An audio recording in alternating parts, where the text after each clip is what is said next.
There's the thing about storytelling also is sometimes you need to tell a truth that is more significant than the facts. And so, you know, I found in writing about Redmond that I did not create fictitious events in order to enrich or make Redmond more interesting. If anything, I had to muffle it down. I had to buffer it because the truth is so unbelievable, you would think I made it up.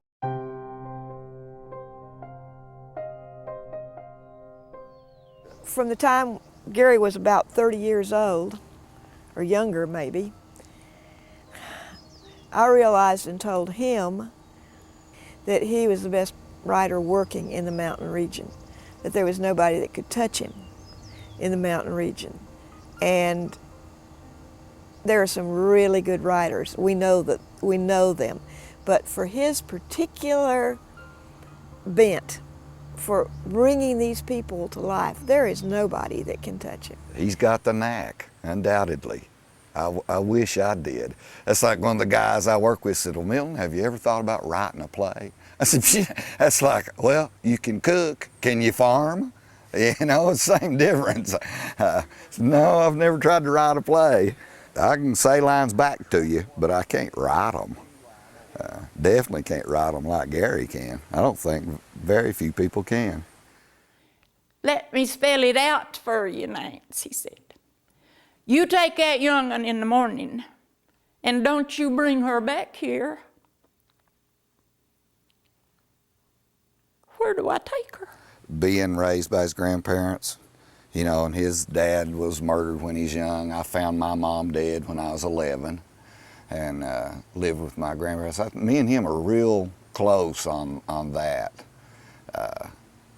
And I don't think you ever get over stuff like that.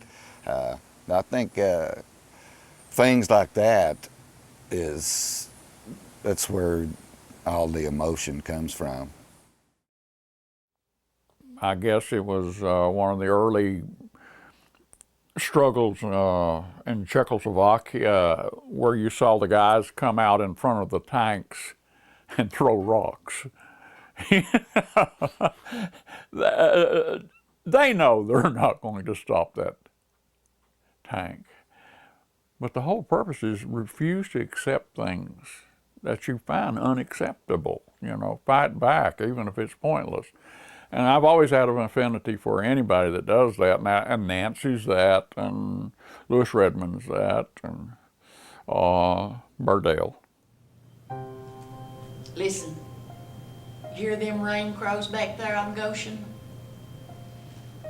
Mournful, sad sound that is. I'm drawn to people and characters and events that give an insight into mountain culture and mountain people and the way they think. Some of the early people who came in here, one of them wrote a book about mountain people, and the title of it I love. It was A Strange and Most Peculiar People.